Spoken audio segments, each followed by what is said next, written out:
Watch the ride.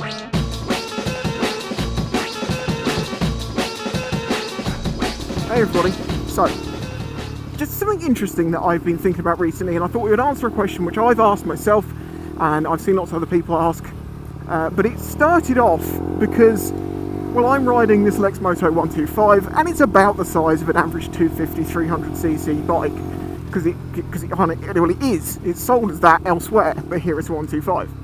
And you know, people said it'd be really cool if it was a 250, but people hate 250s. I mean, 250 used to be a very popular size in the past, but you know, the Suzuki GSX 250 and the V-Strom 250, but everyone's saying, why is it only a 250? For heaven's sake, you know, this is an A2 bike. Why is it only a 250 with 24 brake horsepower? Where is the 400cc, you know, full-on 47, 48 brake horsepower version that so an A2 license holder can have every single bit of power that they can have under their license? Why, Suzuki? Why make it a 250? That was so dumb, is basically what everyone said, and I kind of said it myself. Like, you're kind of getting yourself out of the market, because people, if they've got an A2 license, they've just moved up from 125, they want to notice the difference. And to be honest with you, the 250s that I've ridden have felt like fast 125s. Now, there's nothing wrong with a 250, can I just say here. It is a 250 is a 250. You can't expect a 250 to have the power of a 400.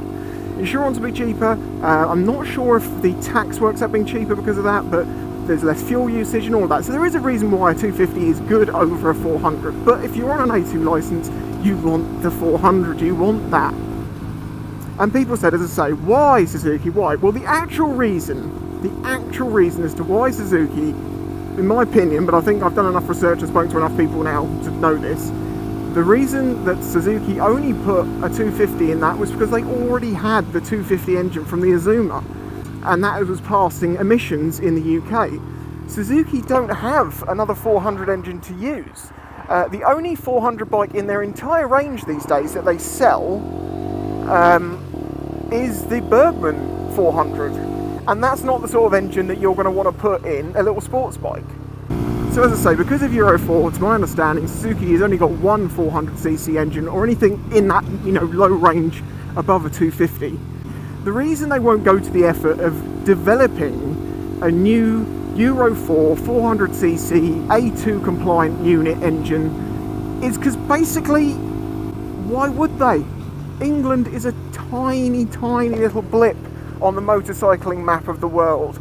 There is so few of us, and of the people that do ride, a lot, I don't know, I would love to know the actual statistics per cc, but I would imagine that it is mainly scooters and 125s. Then you have that middle ground of mostly older bikes which are between the 125 and 500 mark, and then you've got all the modern A2 compliant 500s and things like that. Yeah, they're just basically, there isn't a need for them to spend that much money developing that engine. It's a huge cost.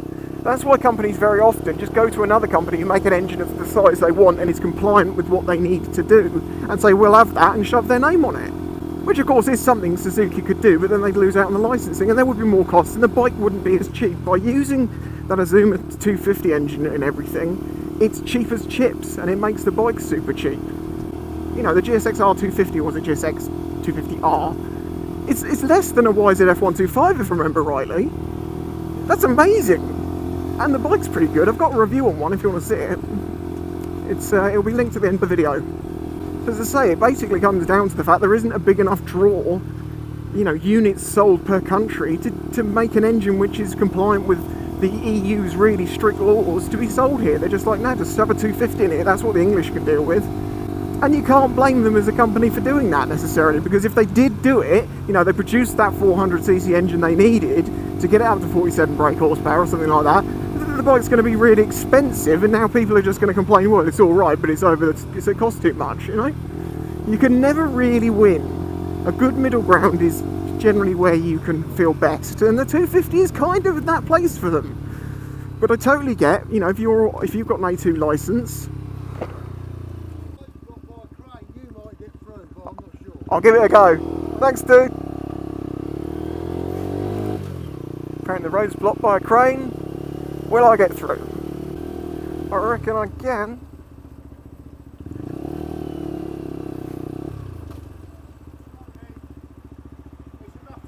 Thank you, mate.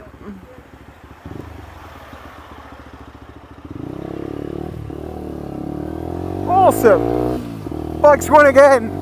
Back to my subject. Where was I? I did ask some questions on my Twitter. Basically, what did you guys think was the best A2 legal bike out there? And the answer I got back was what I was expecting. You know, the SV650s are always thought to be good. The MT-07, when they're restricted down. You know, the KTM Dukes and the 390 and the... all of the KTMs actually around the 690. Yeah. Is it 690? Can you get that down? But the one that stood out above everything else was, and lots of people said this, and I have to say, from my experience with one of these bikes, I have to agree, it's really bloody good, which is the 500 range from Honda. Now, you know, Reno's got the CBR 500R. I've ridden that bike, and it is awesome. It's got a fantastic parallel twin engine that gives you, you know, it's up, I think it's pretty close to the legal limit on power. Yes, very close actually, because the exhaust that's on it gains it a tiny bit, but it doesn't put it over. And I have to agree, absolutely fantastic, because it gives you as much bike as you can have on an A2 license. And if I was in the market of buying a bike, would I go and buy a 250 when I could go and buy a 500? No, I wouldn't. So if you're after an A2 bike and you're wondering what is the best A2 bike out there, the old SVs, the new SVs, the KTMs, and very much so the Hondas. So for the Honda, the thing I've been most impressed by Reno's bike is that it's never put a foot wrong, it's never done anything weird, it just starts and runs and it's peachy and it just looks after itself. Obviously with the maintenance it requires, but beyond basic maintenance the thing just is a peach. I love the thing. So that's kind of the reason why. You know, people say, why Suzuki? Why did you make it a 250? They did because we're not big enough customer base for them to develop a new Euro 4 engine, you know, because a lot of people said, hey, chuck the DRZ 400 lump in it, it'll be amazing. I don't think it would, to be honest, having owned that bike with that engine. It's not really good for it. And anyway, it's carbed, and there's no way that thing is passing the current regulations for emissions. No way in hell.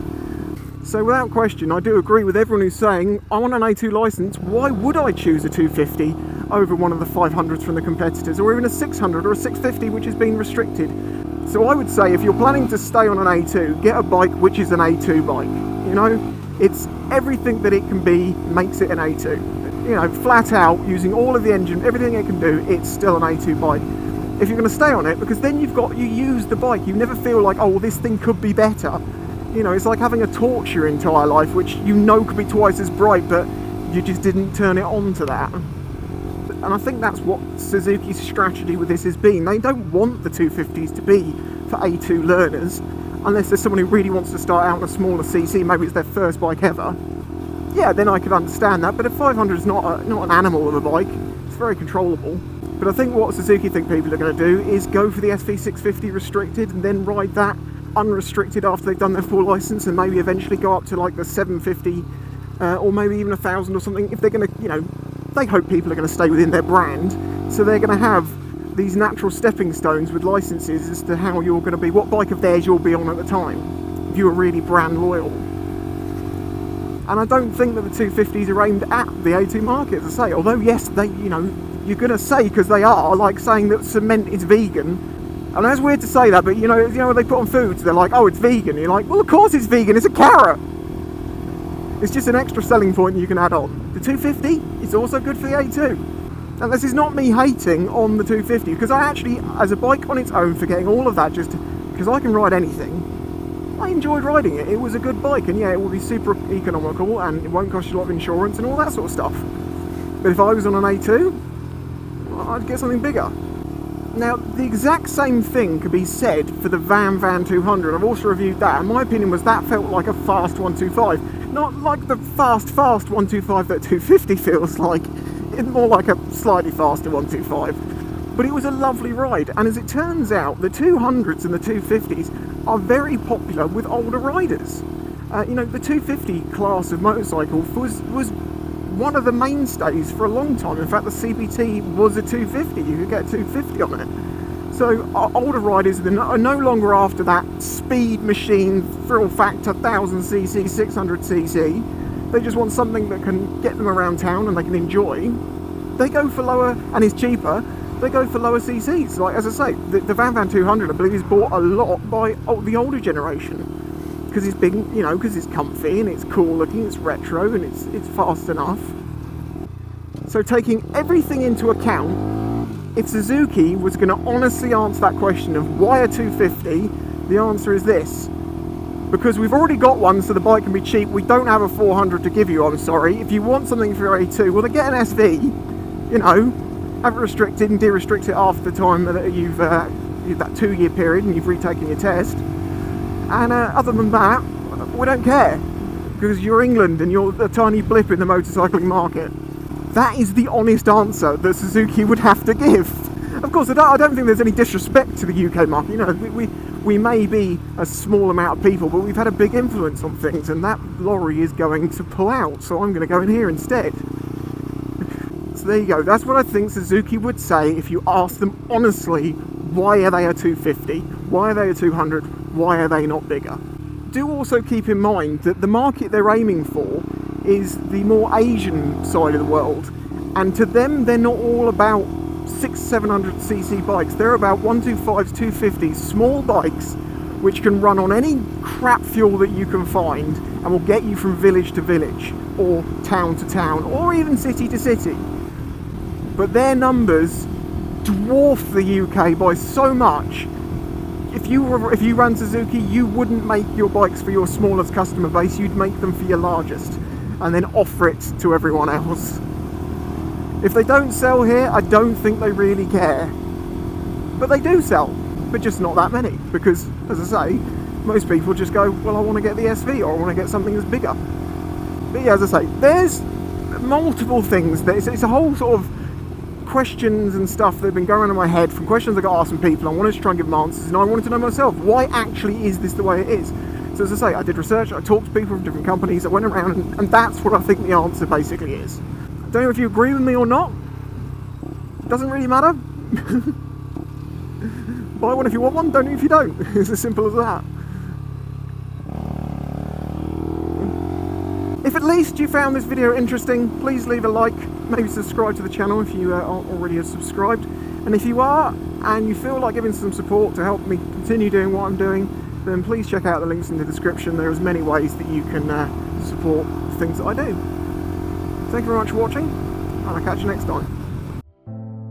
If you enjoyed this video and the other content on the channel, please consider following the links in the description to show your support.